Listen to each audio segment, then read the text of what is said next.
Welcome, and honestly, I'm just gonna make this quick because I could upload this by the night.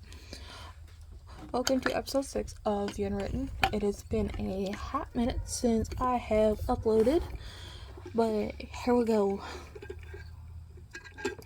It is October 1st, a wonderful day so far on this wonderful Sunday. I cannot wait to go home tonight because I've been visiting my dad's. I miss my home.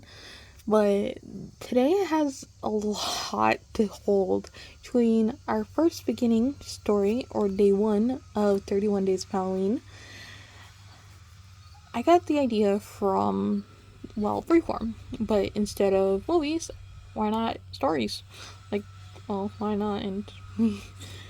But I'm not very good at this because it's been a hot minute, so right now I have been just editing more or less, just to kind of make last minute tweaks.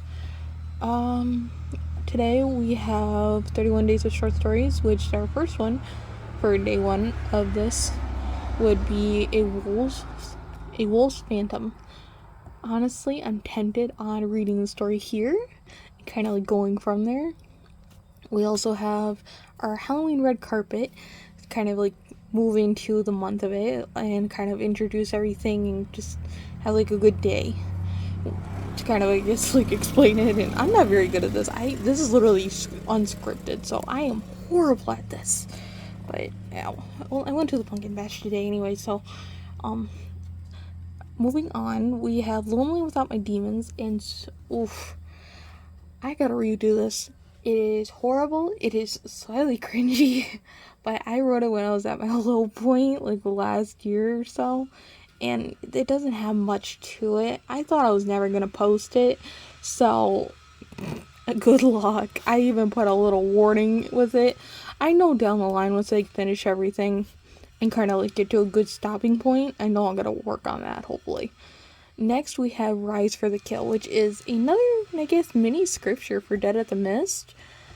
Honestly, I don't know how I'm gonna write that fully, but I want it to be kind of where it connects intertwining everything. And the Relentless Heart series on Book Reader, which Book Reader is just free apps you can use, and it makes all books. I found the app on my iPad when I was in high school, and it worked like a charm. But I lost my train of thought. Oh well. It's been a long day. But let's move on to another subject. Let's see. We have 13 days left till dial tone. A security breach ruin. I'm trying my best to intertwine every bit of lore into it, as well as my own little take on what it would be like. Because I know that the 27th, we are getting the FNAF movie coming out after, 10 years? That is great. And a lot holds this month between episode, Wattpad, possible web novel. I don't know for sure because it's an iffy. And I know if with chapters, it's also a free app episode, has many good stories. Chapters is more spicy if you're looking for that, or more dramatic. I guess it does have a few contemporary dramatic comedy, elements. But we have 30 days to go till Halloween, which is my 7-year anniversary, and I'm so ever loving happy about that. And it's perfect. But Halloween actually holds a lot of things as well. Between this month having promos, that day has Halloween costume promo along with a few others, along with another Halloween red carpet to tie off everything in the month, and hopefully bring in new ideas with this, and possible one more, maybe 1 or 2 more episodes in the next coming months. Haunted Mirrors is a short story on chapters that I'm going to be working on in the next few days to finish it up, and it's a short story, so it's only going to have maybe 6 chapters at total, so it kind of brings it to a good ending, but in the short amount of time, so it's not rushed, and I hope it doesn't seem rushed, but that's just me. And Illusion is what the title will say, and it's complicated. But oh, I forgot about that. On Paramount Plus, Friday, Thursday and Friday. This Thursday is the new Monster High 2 movie, which I am dying to see, and my friends let me use their Paramount, so that kind of helps. Then the next day, Pet Sematary Bloodlines is also coming out. That's also on Paramount. Then I think, let's see, 1, 2, 3, 4, 5, 6, 7, 8, 9, 10, 11 more days till Apocalyptic Queen. And when I tell you that I have been crying and having heartbreak making this story, I'm literally killing my... Yeah, I'm not saying.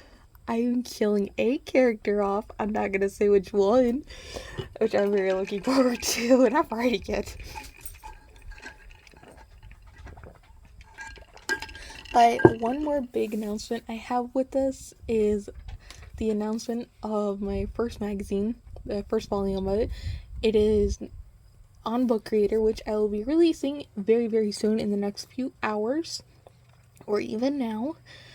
Depends on when this gets uploaded, because I don't really have the best internet right now. But between today having a lot of promos with it, tomorrow has a apocalyptic fight / queen promo. You can also find a lot of them into... I am sorry, I have an eyeball itch. Oh, my eyeball's itching. I am so sorry.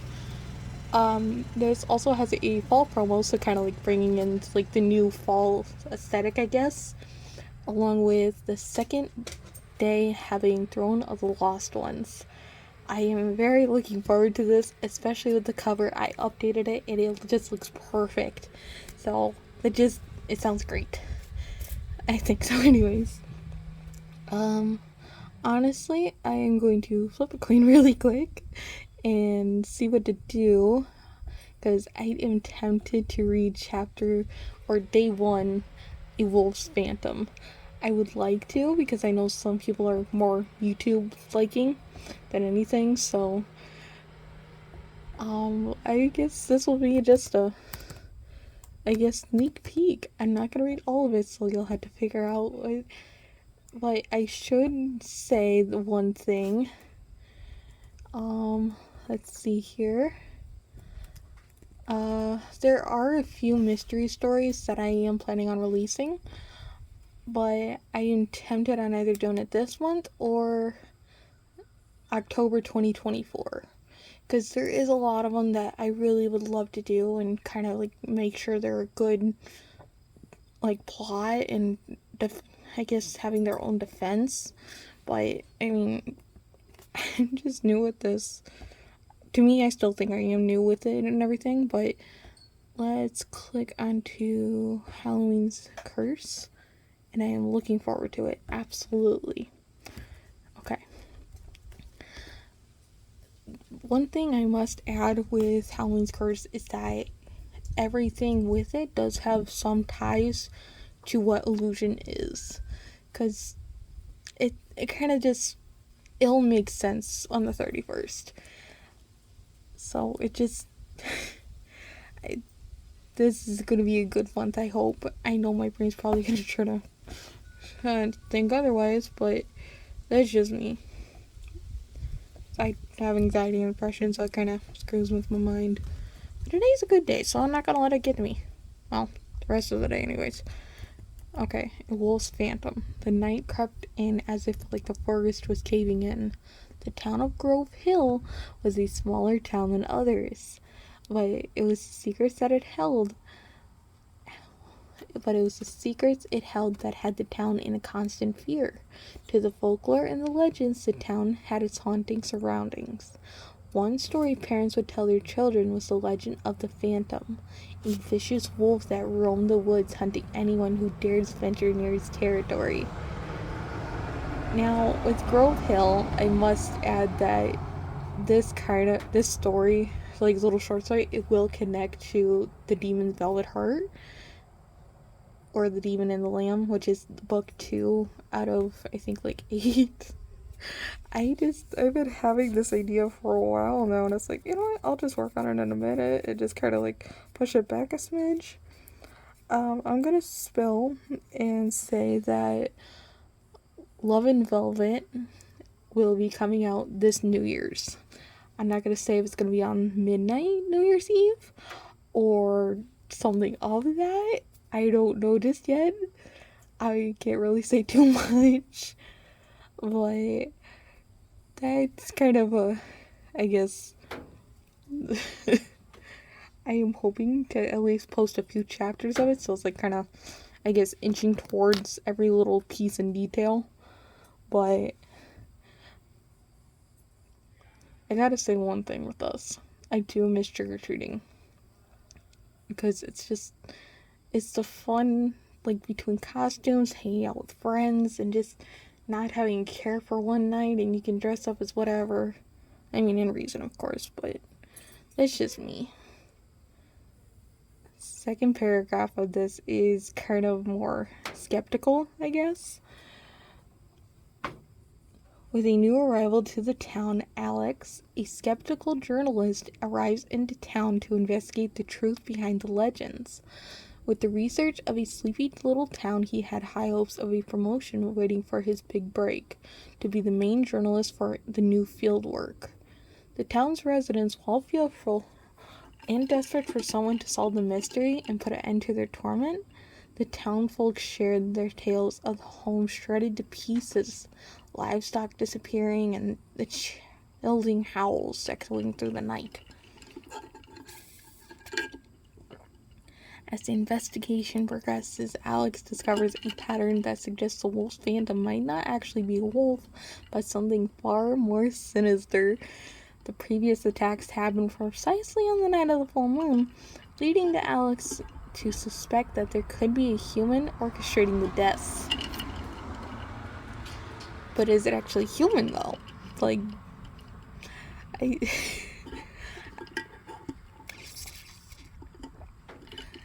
don't really... I think to read The Demon and the Lamb actually would help, because Grove Hill is more mysterious than it actually seems on the surface. So, the legend demands a sacrifice on the night of the full moon, or the town will crumble. Alex realizes that one of the town's residents, Jacob, fits the description of the cursed wolf hunter. Jacob, who always had distanced himself from others, appears to be hiding a dark secret. As the full moon approaches, Alex confronts Jacob, revealing his discovery. Jacob, driven by guilt and desperation, confesses to the curse he has lived with his entire life. The full moon's arrival reminds him of impending transformation, causing him to fear losing control over his actions and breaking all of his bones. Together, Alex and Jacob devise a plan to break the ancient curse. They enlist the help of the townsfolk and recreate the events of the original curse, hoping that doing so, they can sever the link between Jacob and his phantom wolf. On the night of the full moon, under the darkened sky, they perform a ritual at the heart of the forest. But just as seems as hope is lost, Jacob manages to resist the transformation. The spectral wolf, now weakened, and slowly fades away until it vanishes completely, leaving behind the only sense of relief and liberation. But with the curse broken, the town is finally free of the wolf's phantom. The once fearful residents now embrace Jacob, recognizing his allies, and not his adversaries, having saved them from the sinister curse that haunted their generations and lives. But when a scream hits the sound of the night, it just... I got something else I want to just... I want to add something to it so badly, but I'm kind of curious if I should or not. Because honestly, what if it kind of ended this way? After everyone went home, they heard one last shrieking howl. And the next morning, the lady was gone from the mayor's office, but she was found drained of blood. So only one thing could kind of consider that. It's not a werewolf, but a vampires. But what if they're not actually vampires, but something even more dangerous and malicious? Okay, so we have 1 done and 30 more to go this month, and I am so excited between the standalone books, episode, chapters, web novel, and Wattpad. I am so excited for this one. I planned this way back in January of this year, and it was just great. It was just great. So, happy early Halloween, everyone, and happy October 1st. We have 1 done and 30 more to go. Hope y'all have a wonderful evening or day and night. Make sure to bake all cookies within reason and have fun. This month is going to be extra spooky as the nightmare awakens.